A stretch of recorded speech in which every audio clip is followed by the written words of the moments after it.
नमस्कार, मी यामिनी महामुणकर. या विशेष मुलाखतीत तुम्हा सगळ्यांचं स्वागत आहे. मंडळी, आजच्या डिजिटल युगात आणि राजकीय पटलावर तरुणाईचा आवाज बुलंद करणारी जेनझी पिढी केवळ सोशल मीडियावरच नव्हे तर प्रत्यक्ष रस्त्यावर उतरून देशाच्या भविष्यासाठी लढली आहे. आणि याच युवा शक्तीच्या आंदोलनात थेट दिल्लीत जाऊन सहभागी झालेले आणि आपल्या रोखठोक भूमिकेसाठी परिचित असलेले महाराष्ट्र प्रदेश काँग्रेस कमिटीचे प्रवक्ते हनुमंत पवार आज आपल्यासोबत जोडले गेलेले आहेत. तर स्वागत आहे. नमस्कार. सगळ्यात आधी तुमचं स्वागत. आणि तुम्ही स्वतः राजधानी दिल्लीमध्ये गेलेलात होता. जेनझीचा आवाज संपूर्ण देशानं नाही तर जगानं अनुभवला. तुम्ही देखील अनुभवलात. तुमच्या नजरेतलं ते आंदोलन कसं होतं? खूप सकारात्मक अशी ऊर्जा मला तिथं पाहायला भेटली. मागच्या 10-12 वर्षामध्ये माझ्यासारख्या तरुणाला एक छोटी भीती वाटायची की पुढच्या पिढीला भारतीय संविधान, भारतीय लोकशाही, अभिव्यक्ती स्वातंत्र्य किंवा आपल्या आसपास जे काही राजकीय सामाजिक वातावरण आहे त्याचं काही देणं घेणं नाही असं मला स्वतःला वाटायचं. तो माझा गैरसमज तिथं गळून पडला.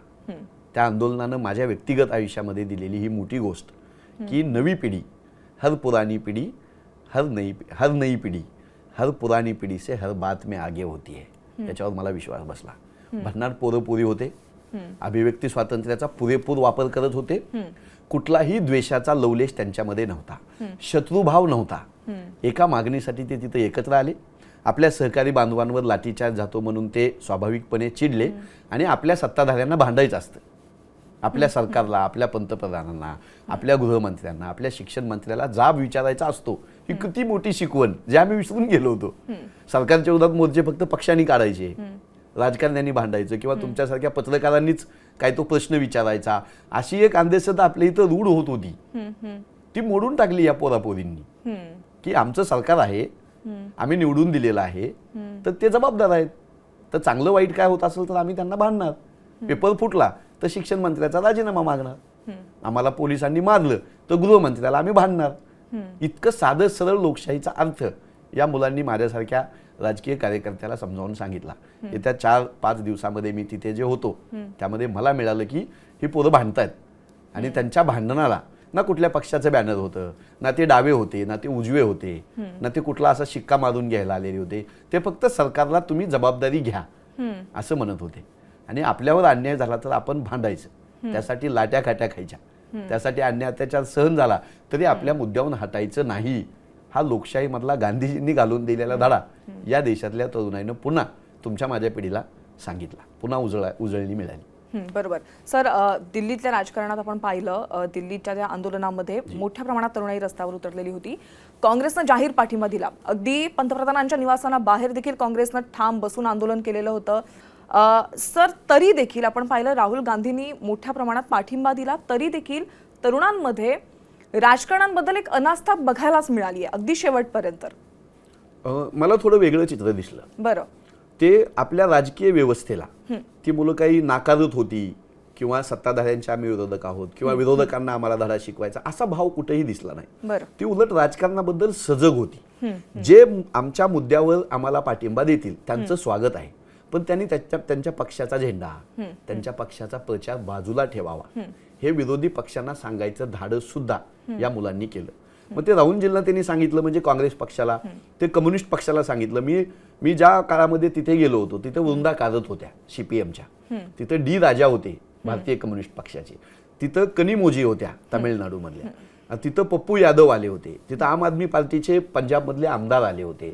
आम आदमी पार्टी असो, काँग्रेस असो किंवा शिवसेनेचे खासदार तिथं आलेले होते. ह्या सगळ्यांना त्यांनी सांगितलं की तुमच्या पक्षाचे झेंडे, पक्षाचे पोस्टर, पक्षाच्या घोषणा इथं आणू नका. आम्ही तुमच्या पक्षाचा प्रचार प्रसार करण्यासाठी हे व्यासपीठ नाही हे सांगण्याचं किती मोठं धाडस या मुलांनी दाखवलं, विरोधकांबद्दल सुद्धा.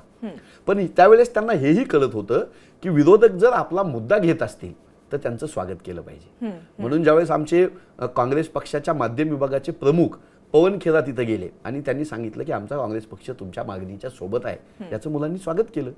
मुलांवर लाठीचार्ज झाला, त्याच्या विरोधात राहुलजी गांधी आक्रमक झाले, मुलांनी स्वागत केलं. राहुल सर थँक्यू म्हणण्याच्या घोषणा मी तिथे देताना ऐकल्या. आमच्या प्रश्नाबद्दल तुम्ही बोलाल, स्वागत आहे, पण तुमच्या पक्षाचा झेंडा, तुमच्या पक्षाच्या नेत्याचं काहीतरी प्रेझेंटेशन हे आम्ही चालू देणार नाही. मी स्वतः काँग्रेस पक्षाचा प्रवक्ता आहे, काँग्रेस पक्षाचा टॅग माझ्या नावावर आहे. मीही तिथं सामान्य कार्यकर्ता म्हणून, सामान्य आंदोलक म्हणूनच गेलो, काँग्रेस पक्ष म्हणून नाही. जसं सरकारला त्यांनी वेठीस धरलं, आपल्या मागण्यासाठी सरकारवर टीका केली, भांडले, तसं विरोधकांना सुद्धा त्यांनी काही एक संदेश दिला.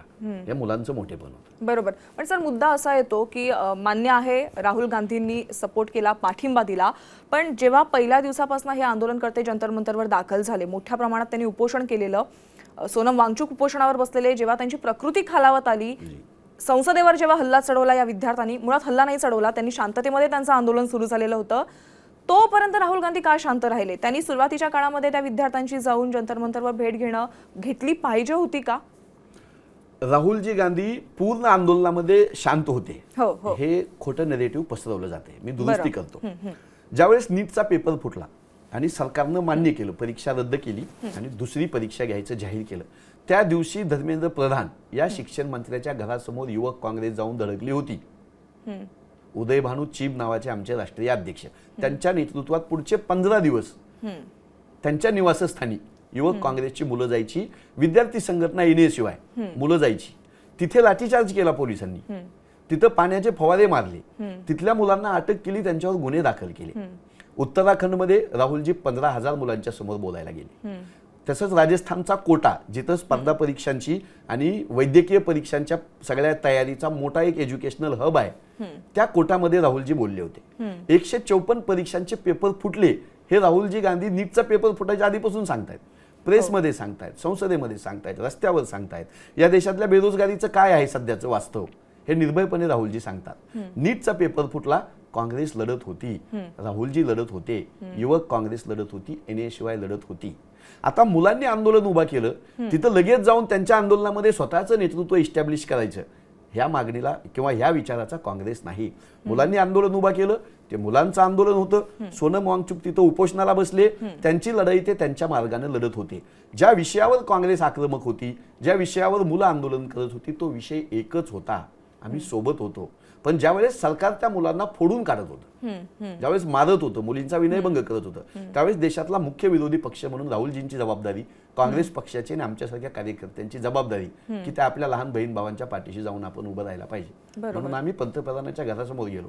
संसदात 14 दिवस झाले, आपण बोलतोय 14वा दिवस आहे, अधिवेशन चालू आहे, संसदेमध्ये आम्ही आक्रमक आहोत, रस्त्यावर आक्रमक आहोत, प्रेस कॉन्फरन्स झाल्या. मागच्या 12 दिवसामध्ये राहुल गांधींच्या 9 प्रेस कॉन्फरन्स झाल्या याच विषयावरच्या.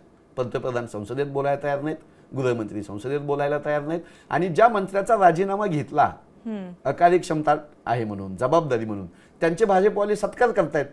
आम्ही लढतोय, मुलं लढतायत, त्यांच्या स्टेजवर जाऊन ते स्टेज बळकावणे हे राहुलजींना मान्य नाही. राहुलजींचा पक्ष आहे, राहुलजींच्या हातामध्ये संसदेसारखं मोठं विरोधी पक्ष नेत्याचं हत्यार आहे, ते आम्ही वापरून मुलांच्या प्रश्नावर बोलतोय. बरं, आता त्या जेनझीच्या आंदोलनाला यश मिळालं, प्रधानांचा राजीनामा घेण्यात आला, मात्र आता काँग्रेस अमित शहाच्या राजीनाम्याची देखील मागणी करते. खरं म्हणजे ही मागणी मुलांनी केली. बरं, त्या मागणीला आम्ही पुढे घेऊन जातोय. मुलं विचारतायत की आम्हाला कोणाच्या आदेशानं मारलं. पण मुलांचं एवढंच होतं की त्यांना फक्त शिक्षण मंत्र्यांचा राजीनामा हवा झाला. हो, तो झाला. आता तो शिक्षण मंत्र्याचा राजीनामा मागताना ज्यांनी मुलींचा विनयभंग केला, ज्यांनी पॅलेट गन वापरून मुलांचे डोळे फोडले, जखमा केल्या, पाय मोडले, हात मोडले, अमानुष मारहाण केली, ती कुणाच्या आदेशानं केली हा पहिला प्रश्न 20 तारखेला संध्याकाळी अभिजित दिपके आणि त्यांच्या सहकाऱ्यांनी विचारला. त्याला जबाबदार कोण? तोच प्रश्न आम्ही विचारतोय की ह्या मुलांना मारण्याचा आदेश कोणाचा होता? 2 प्रश्न उपस्थित होत आहेत. कुठल्याही एका प्रश्नाचं उत्तर सरकारनं द्यावं अशी संसदेत राहुलजींची मागणी आहे. प्रियंकाजींनी तीच मागणी केली, राज्यसभेमध्ये मल्लिकार्जुन खरगे साहेब तीच मागणी करतायत. पहिली मागणी काय आमची की मुलांवरचा हल्ला कोणाच्या आदेशाने झाला? दिल्लीचे पोलीस हे केंद्रीय गृहमंत्र्याच्या अखत्यारीत येतात, देशाची राजधानी आहे, त्यांच्याकडे येतात. मग दिल्लीमधल्या मुलांवर जर अत्याचार होत असेल, पोलीस मारून काढत असतील, पोलिसांच्या वेशामध्ये गुंडे लोक घुसले होते, लाकडाला तुम्ही खिळे मारले होते, पॅलेट गन वापरल्या, मुली पुढे जात असताना त्यांच्या पार्श्वभागावर नको त्या भागावर प्रचंड अन्याय अत्याचार करणारे दृश्य आम्ही बघून व्यथित झालो. हे सगळं कोणाच्या आदेशानं झालं? गृहमंत्र्याच्या आदेशाशिवाय झालं का? आणि जर गृहमंत्र्याच्या आदेशाशिवाय ते झालं असेल तर गृहमंत्र्याचं त्यांच्या खात्यावर पकड नाही. त्यामुळे आदेशानं कोणाच्या झालं उत्तर द्या, आणि तुमच्या आदेशाशिवाय झालं असेल तर तुम्ही लायक नाही आहात त्या पदावर बसण्यासाठी. काहीतरी एक असेल. लाठीचार्ज झाला हे बघितलं, मुलं जखमी झाली हे बघितलं आपण, मुलीचा विनयभंग झाला हे बघितलं, साध्या वेशामधली गुंड लोक पोरं तिथं घुसले होते हे पण आपण बघितलं. बोलायला तयार नाहीत. आज 14 दिवस झाले. मुलं राजीनामा मागतायत, अभिजित दिपके राजीनामा मागतोय, त्याचे सहकारी राजीनामा मागतायत, काँग्रेस पक्ष अमित शहाचा राजीनामा मागतोय. प्रत्येक काठी त्या मुलांना लागली ती याचं द्वेतक होती की एकतर अमित शहा त्या पदाला लायक नाहीयेत किंवा अमित शहाच्या आदेशानंच ते झालं. काहीच बोलायला तयार नाहीत, पंतप्रधान यायला तयार नाहीत, अमित शहा समोर यायला तयार नाहीत. पेपर फुटी झाली याची जबाबदारी शिक्षण मंत्र्यांनी घेतली, घ्यायलाच पाहिजे, घेतली, राजीनामा झाला.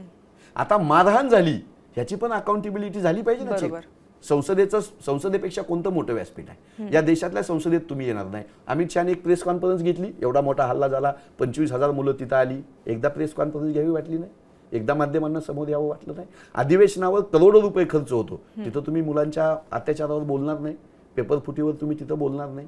मग राजीनामा नाही मागायचा तर काय करायचं? जर तुम्ही ऐकतच नाही. बरं, तुम्ही मुलांना काय म्हणताय? राष्ट्रद्रोही आहेत. भाजपाचे महाराष्ट्रामधले आमदार, भाजपाचे देशामधले खासदार, भाजपाचे मंत्री, ह्या सगळ्यांनी म्हणून झालं की हे मुलं राष्ट्रद्रोही आहेत, यांना फॉरेन फंडिंग येतं, हे तुकडे तुकडे गँग आहे, हे देशविरोधी कृत्य करतात. मग गृहमंत्र्यांनी येऊन सांगावं की कोण देशद्रोही होतं, त्यात कोणाला फॉरेन फंडिंग आलं होतं. काही जण म्हणतात पाकिस्तानची मदत झाली. अरे, तुमचं 56 इंची छातीचं सरकार असताना आणि अमित शहा गृहमंत्री असताना काय पाकिस्तानची मदत झाली या मुलांना? येऊन सांगा ना संसदेमध्ये समोर. तुम्ही बदनाम करताय एका बाजूला मुलांना, एका बाजूला राष्ट्रद्रोही देशद्रोही म्हणताय, गुन्हेगार म्हणताय, दरोडेखोर आले होते म्हणताय, असामाजिक तत्व आले होते म्हणताय, आणि दुसऱ्या बाजूला तुम्ही त्या मुलांसोबत चर्चा पण करताय. सर, तुम्ही तिथे जंतर मंतरवर उपस्थित होता, तुम्ही सगळी स्थिती पाहिलेली होती, किती दडपशाहीचं वातावरण त्या ठिकाणी निर्माण झालेलं होतं, आणि अगदी 18 वयापेक्षा पण कमी वयोवर्षातली तिथे मुलं तिथे उपस्थित होती. तुम्ही त्या ठिकाणचं जे वातावरण पाहिलेलं ते कसं होतं? पोलिसांचा बंदोबस्त मोठ्या प्रमाणात तिथे होता. तुमच्या नजरेतलं ते जंतर मंतर कसं होतं ते सांगा. 20 तारखेला तिथं पोलिसांनी जी मारहाण केली ती तर पाहायला मी नव्हतो. आम्ही माध्यमातून, तुमच्या माध्यमातून, वृत्तपत्राच्या माध्यमाच्या याच्यातून आम्हाला ती दिसली. त्याच्यानंतर तिथे प्रचंड संताप मुलामध्ये दिसला की आपल्या सहकार्यांना आपल्याला मारले. मी अनेक विद्यार्थ्यांशी भेटलो. पत्रकारांनाही मारहाण झाली. ऋषिकेश मोरे नावाचा महाराष्ट्रातला पत्रकार आहे, त्याला झालेली मारहाण मी बघितली. त्यानं जे व्हिडिओ दाखवले, त्यानं जे कथन केलं, हॉस्पिटलला जाऊन आम्ही त्याला भेटलो. पत्रकार आहे हे सांगितल्यानंतर सुद्धा त्याला मारलं. बरं, मुलींना मारलं, त्या मुलींना जाऊन भेटलो आम्ही. एक लहान मुलगा होता, 12-13 वर्षाचा मुलगा, तो तिथे पायाला प्लास्टर करून बसला होता, त्याला पण मारलं होतं. मग तुम्ही लहान मुलांना मारताय, मुलींचा विनयभंग करताय, कपडे फाडताय, पॅलेट गन वापरताय, ह्या सगळ्याची चीड प्रत्येक आंदोलन करणाऱ्या मुलांमध्ये मला नंतर बघायला भेटली. आणि 20 तारखेला गृह खात्याच्या पोलिसांनी मारहाण केल्यानंतर देशाच्या कानाकोपऱ्यातून मुलं तिथं आली. मला महाराष्ट्रातून आलेले शेकडो मुलं भेटली, मुली भेटल्या, वयस्कर नागरिक होते. गंगापूर तालुका आहे संभाजीनगर जिल्ह्यामध्ये, तिथले एक वारकरी बाबा पंढरपूरला वारीला जायचं सोडून ते दिल्लीमध्ये आले. नागपूरहून एक आजी आली की आमच्या मुलांना मारलं जातंय तर आम्ही तिथं असलं पाहिजे. तर मुलांना मारलं जातंय याचा संताप, आणि सरकार उत्तर देत नाही. 20 दिवस झाले तरी तुम्ही उपोषणाला बसलेल्या माणसाच्या चर्चेला जात नाही. तुम्हाला मान्य असेल नसेल, तुमचा एकही डायलॉग होत नाही. 20 दिवसामध्ये तुमचा एकही मंत्री, एकही अधिकारी सोनम वांगचुक यांना भेटायला आला नाही. आणि नंतर थेट तुम्ही 20व्या दिवशी काय केलं? तो 20 दिवसात सर काँग्रेसचे नेते भेटायला गेलेले नव्हते. राहुल गांधी, काँग्रेस पक्ष पंतप्रधान असलेला पक्ष, काँग्रेस पक्ष हा शिक्षण मंत्री असलेला पक्ष, काँग्रेस पक्ष हा दिल्लीचा मुख्यमंत्री असलेला, असा समज काही लोकांनी करून घेतला होता. सरकारची जबाबदारी आहे पेपर फुटीवर बोलणं, कारण त्यांचा शिक्षण मंत्री आहे, त्यांचा पंतप्रधान, त्यांचा गृहमंत्री आहे. विरोधी पक्ष म्हणून आम्हाला सरकारच्या विरोधामध्ये जे काय होतंय ते बोलणं ही जबाबदारी होती. आम्ही ते निभावत होतो, रस्त्यावर होतो, संसदेत होतो, माध्यमात होतो. विरोधी पक्ष म्हणून आम्ही सरकारला भांडू शकतो, जनतेचे, विद्यार्थ्यांचे मुद्दे आम्ही लावून धरू शकतो, ते आम्ही इमाने इतबारी करत होतो. आता तुम्ही म्हणता हा विरोधी पक्ष, काँग्रेस हा विरोधी पक्ष आहे, त्यामुळे तुम्ही तुमची बाजू मांडण्याचा प्रयत्न केलात, रस्त्यावर उतरलात, मान्य आहे. जंतर मंतरवर जाऊन तुम्ही दिपकेंची भेट घेतली नाही.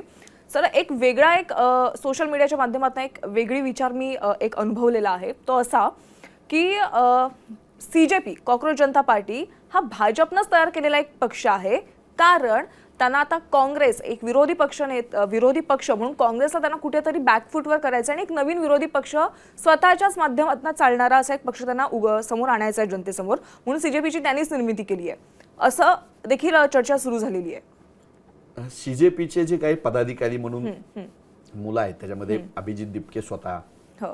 त्यांचे काही प्रवक्ते आहेत यांनी स्पष्ट सांगितलं, कालही सांगितलं, अगोदरही सांगितलं की आम्ही राजकीय पक्ष नाही. ते नाव त्यांनी फक्त कॉक्रोच जनता पार्टी केलं म्हणून त्यांचा कोण राष्ट्रीय अध्यक्ष आहे, त्यांचे कोण पदाधिकारी आहेत, उपाध्यक्ष आहेत, त्यांचा पक्ष निवडणुका लढणार हे साफ त्या मुलांनी फ्रॉम फर्स्ट डे नाकारलेलं आहे. त्यांच्यावर विनाकारण त्यांनी ज्या गोष्टी नाकारल्या त्याचा आरोप करण्यात काही अर्थ नाही. आताही ते ठाम आहेत की राजकीय पक्ष आमचा नाही, आम्ही निवडणुका लढणार नाही. याचा अर्थ सरकारनं असा घ्यावा की ती मुलं जी मागण्या मांडतायत त्या राजकीय परिप्रेक्षेच्या पलीकडे जाऊन बघाव्या. सरकारच त्यांना राजकीय पक्ष समजते. सरकारच जसं काँग्रेसला, कम्युनिस्ट पक्षाला, आम आदमी पक्षाला विरोधक समजतं, राष्ट्रद्रोही समजतं, तसंच त्या मुलांना पण ठरवायले. ते मुलं हे आपल्या प्रश्नासाठी एकत्र आलेले आहेत. आपल्यावर अन्याय होतो, पेपरफुटी होते, आपला हक्क नाकारला जातो, आपण अभ्यास केल्यानंतर आपल्या बांधवांना नोकऱ्या भेटत नाहीत, पैसेवाले पेपर फोडून नोकऱ्या घेतात. याच्या विरोधात एकत्र आलेली मुलांचा तो समूह आहे, तो राजकीय पक्ष नाही. आम्ही त्याला राजकीय पक्ष म्हणण्याची गल्लत ते जोपर्यंत राजकीय पक्ष म्हणून समोर येणार नाही तोपर्यंत आम्ही करणार नाही. बरं, हा झाला आपला जेनझी संदर्भातला मुद्दा. आता मला आणखीन एक वेगळा प्रश्न विचारायचा आहे, तो म्हणजे आता नुकतंच काँग्रेसचे प्रदेशाध्यक्ष हर्षवर्धन सपकाळ यांनी उपमुख्यमंत्री सुनेत्रा पवार यांच्याविषयी एक विधान केलेलं आहे. त्याविषयी तुमचं काय मत आहे, त्याविषयी बोला. आदरणीय हर्षवर्धन सपकाळ साहेबांचं ते विधान नाही, ते काँग्रेस पक्षाच्या सोशल मीडियावर टाकलेली पोस्ट आहे. त्याच्या समर्थनामध्ये आम्ही आहोत. हर्षवर्धनजी सपकाळ साहेब आहेत, मी स्वतः आहे. सुनेत्राताई पवार या उपमुख्यमंत्री आहेत, त्या मंत्री आहेत आणि त्या बीडच्या पालकमंत्री आहेत. एखाद्या जिल्ह्याचा पालकमंत्री ज्यावेळेस तिथे जातो मुख्यालयी आणि प्रेस कॉन्फरन्स घेतो त्यावेळेस सगळे प्रश्न हे त्या पालकमंत्री असलेल्या त्या व्यक्तीला असतात. बीडच्या पत्रकारांनी अनेक बाबींवरचे प्रश्न विचारल्यानंतर तिथला जो महत्त्वाचा प्रश्न आहे कायदा सुव्यवस्थेचा, त्याच्याबद्दल आदरणीय सुनेत्राताईंना प्रश्न विचारला. सुनेत्राताईंनी उत्तर द्यायला पाहिजे, सामोरे जायला पाहिजे, पोलीस अधीक्षकांकडून माहिती घ्यायला पाहिजे, आमदारांकडून माहिती घ्यायला पाहिजे, गृह खात्याच्या अधिकाऱ्याकडून माहिती घ्यायला पाहिजे. आणि आपण बीड जिल्ह्याचे पालकमंत्री आहोत तर तिथल्या महत्त्वाच्या प्रश्नावर आपली भूमिका असली पाहिजे. कारण तुम्ही पालकमंत्री आहात म्हणजे सरकारचे प्रतिनिधी आहात, तुम्ही जबाबदार आहात. तुम्ही काहीच बोलत नाही. तुमच्या बाजूला बसलेले तुमच्या पक्षाचे सहकारी आमदार त्या पत्रकारालाच गप्प करतात, तुम्ही काहीच बोलत नाही. तुम्हाला ते बोलू देत नाहीत. पत्रकार परिषद संपवायचा इशारा करतात, तुम्हाला उठवून ते घेऊन जात आहेत, तुम्ही उठून घेऊन जाताय.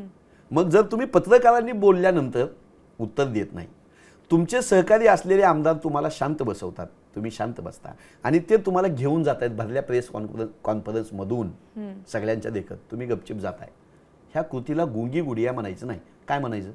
तुम्हाला हा शब्द योग्य वाटतोय? सुनेत्राताईंनी त्या गुंगी गुडिया नाही आहेत हे बोलून सिद्ध करावं.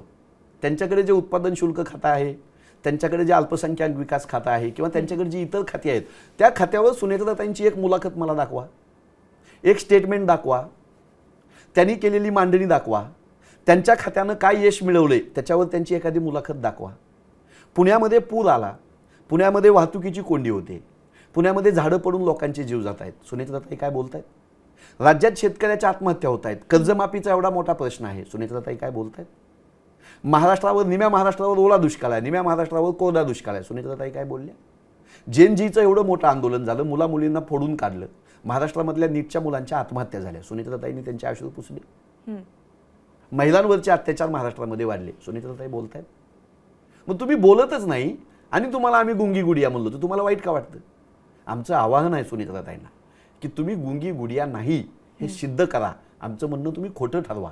तुम्ही महिला अत्याचारावर बोला, तुम्ही देशातल्या भ्रष्टाचारावर बोला, महाराष्ट्रातल्या भ्रष्टाचारावर बोला, तुम्ही बोलतच नाही. पत्रकारांनी प्रश्न विचारल्यानंतर एक पुरुष आमदार आपल्याला बोलू देत नाही, ही किती नामुष्की आहे. ती नामुष्की का झेलत आहेत सुनेत्राताई? त्यांनी खोटं ठरवावं सगळ्यांना. आम्हाला तुम्हाला असं वाटतं कोणीतरी सुनेत्राताईंना दाबण्याचा प्रयत्न करतंय? दिसलं, सगळ्या महाराष्ट्रानं बघितलं, तुम्ही माध्यमांनी दाखवलं की पत्रकार सुनेत्राताईंना प्रश्न विचारतोय आणि बाजूचे आमदार म्हणजे धनंजय मुंडे त्यांना बोलू देत नाहीत. आणखी कोण असू शकते? अनेक लोक आहेत. सुनेत्राताईंच्या नेतृत्व न आवडणारी राष्ट्रवादीमध्ये अनेक लोक आहेत, म्हणून तर त्यांना पत्रकार परिषदेमध्ये बोलू दिलं जात नाही. कोण? अनेक लोक आहेत, अनेक आहेत. महाराष्ट्राला माहित आहेत की सुनेत्राताईला बोलू न देणारे कोण कोण आहेत.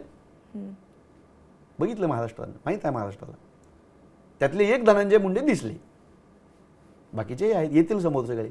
पण गुंगी गुडिया हा जो शब्द आहे याच्या आधी देखील आम्ही ऐकलेला आहे खूप वर्षापूर्वी, आणि आता पुन्हा एकदा काँग्रेसकडनं या शब्दाचा पुनरुच्चार झालाय. या देशाच्या आयर्न लेडी इंदिराजी गांधी यांच्याबद्दल त्यांच्या विरोधकांनी हा शब्द वापरला होता. ज्यावेळेस इंदिराजींना गुंगी गुडिया म्हणाले त्यावेळेस आम्ही कुठल्याही पक्षाच्या लोकांचे ऑफिस फोडले नाहीत, आम्ही कुठं हल्ला केला नाही, आम्ही कुठं झुंडीने गेलो नाही. इंदिराजींनी स्वतःच्या कृतीमधून हे सिद्ध केलं की त्या गुंगी गुडिया नाहीत. त्यांनी आखलेली धोरणं, त्यांनी या देशाप्रती दाखवलेली निष्ठा आणि त्यांच्या निर्णयामुळे त्या दुर्गा आहेत असं त्याच विरोधकांना नंतर म्हणावं लागलं. ज्यांनी इंदिराजींना गुंगी गुडिया म्हणाले तीच माणसं नंतर इंदिराजींना आयर्न लेडी म्हणाले, दुर्गा म्हणाले. आम्ही त्याच न्यायानं सुनेत्राताईंना असं म्हणतो की आम्ही तुम्हाला गुंगी गुडिया म्हणलं म्हणून तुम्ही तुमचे गुंड आमच्या ऑफिसवर पाठवू नका. तुम्ही दुर्गा आहात हे सिद्ध करा, तुम्ही आयर्न लेडी आहात हे सिद्ध करा, तुम्ही काम करा. अल्पसंख्याक विभागाच्या त्या मंत्री आहेत, अल्पसंख्याक समुदायाच्या हक्क अधिकारांसाठी संरक्षणासाठी ते खात आहे. आणि यांच्याच पक्षामधला एक आमदार संग्राम जगताप नावाचा, तो अल्पसंख्याक समाजातल्या स्त्रियांबद्दल पुरुषांबद्दल रोज गदळ बघतोय. सुनेत्राताई राष्ट्रीय अध्यक्ष आहेत, सुनेत्राताई उपमुख्यमंत्री आहेत, सुनेत्राताई अल्पसंख्याक विभागाच्या मंत्री आहेत. त्या संग्राम जगतापच्या घरी जाऊन परवा चहा पाणी करून आले. त्याला थांबवलं नाही, त्याला रोखलं नाही. मग तुम्हाला प्रश्न नाही विचारायचा? तुमच्या खात्याबद्दल आम्ही तुम्हाला प्रश्न विचारणार, तुमच्या कामगिरीबद्दल आम्ही तुम्हाला प्रश्न विचारला, तुमच्या पक्षाच्या लोकांच्या कृतीबद्दल आम्ही तुम्हाला प्रश्न विचारला. तुम्ही महिला आहेत याच्या आड लपून पालकमंत्र्याची जबाबदारी, उपमुख्यमंत्र्याची जबाबदारी, मंत्रीपदाची जबाबदारी आणि पक्षाच्या अध्यक्षपदाची जबाबदारी दूर लोटू शकत नाही. तुम्हाला सामोरे जावं लागेल. आणि सुनेत्राताईंवर आम्ही टीका केल्याचं एवढंच जर राष्ट्रवादीच्या कार्यकर्त्यांना वाईट वाटलं असेल तर अजितदादाला ज्यावेळेस 70,000 कोटी रुपयाचा घोटाळा केला असं देवेंद्र फडणवीस म्हणाले होते, असं नरेंद्र मोदी म्हणाले होते, त्यावेळेस हे राष्ट्रवादीचे कार्यकर्ते आक्रमक होऊन का राष्ट्रवादी बीजेपीच्या ऑफिसमध्ये घुसले नाहीत? त्यावेळेस कुठे गेली होती मर्दुमकी? त्यावेळेस कुठे गेला होता संताप तुमचा? आणि जर सुनेत्राताई महिला आहेत आणि आम्ही गुंगी गुडिया म्हणून त्यांचा अपमान करतोय असं भाजपाला वाटत असेल, भाजपाचे अनेक लोक आता काँग्रेसवर टीका करतायत, त्या भाजपानं अजितदादांचं अर्थ खातं सुनेत्राताईंना का नाही दिलं? राष्ट्रवादीच्या कोट्यात आहे ना ते. महिला आहे म्हणूनच तुम्ही अर्थ खातं नाकारलं ना. महिला आहे म्हणून तुम्ही अर्थ खातं देत नाही ना सुनेत्राताईला. तर तुम्ही कुठं महिलांचा सन्मान करताय? या भाजपवाल्याने आम्हाला महिलांचा सन्मान सांगावा. ज्यांनी सोनियाजींना विधवा म्हणाले, ज्यांनी बिल्किस बानोच्या बलात्काऱ्यांना शिक्षा माफ झाल्यानंतर सत्कार केले, ज्यांनी कुस्तीपटू महिलांवर अन्याय अत्याचार होत असताना मूग गिळून गप्प बसले, ज्यांनी गौरी लंकेश मेल्यानंतर अश्लील भाषेमध्ये टीका टिप्पणी केली, यांनी आम्हाला सन्मान शिकवा. हर्षवर्धनजी सपकाळ किंवा आम्ही हनुमंत पवार, आम्ही काँग्रेस पक्षाचे कार्यकर्ते आहोत. ज्या काँग्रेस पक्षानं या देशाला महिला पंतप्रधान दिली, ज्या काँग्रेस पक्षाने या देशाला महिला राष्ट्रपती दिल्या, ज्या काँग्रेस पक्षानं या देशामधल्या स्थानिक स्वराज्य संस्थांमध्ये सुरुवातीला 33% आणि आता 50% आरक्षण दिले, त्या काँग्रेस पक्षाचे आम्ही कार्यकर्ते आहोत. आम्ही महिला म्हणून सुनेत्राताईंचा उपमर्द करणार नाही, अपमान करणार नाही. आम्ही सुनेत्राताईंना उपमुख्यमंत्री म्हणून, पालकमंत्री म्हणून, मंत्री म्हणून आणि राष्ट्रवादीचे अध्यक्ष म्हणून जाब विचारतोय. त्याच्यावर त्यांनी बोलावं. आम्ही गुंगी गुडिया म्हणणं जर तुम्हाला मान्य नसेल तर तुम्ही बीडमध्ये जा आणि तुम्ही पत्रकारांच्या कायदा सुव्यवस्थेवरच्या प्रश्नाला सामोरे जा, धाडस दाखवा. आम्ही गुंगी गुडिया शब्द मागे घेऊ. नक्कीच सर, तुम्ही आज इथे आलात आणि तुमची रोखठोक भूमिका आणि काँग्रेस पक्षाची काय भूमिका आहे ते मांडली, त्याबद्दल आभार. थँक्यू. धन्यवाद. देश विदेशातील प्रत्येक घडामोडींचे लाईव्ह अपडेट मिळवण्यासाठी आता साम टीव्हीच्या सर्व सोशल मीडिया प्लॅटफॉर्मला लाईक, फॉलो आणि सबस्क्राईब करा. तसंच सर्व नोटिफिकेशनसाठी बेल आयकॉन प्रेस करायला विसरू नका.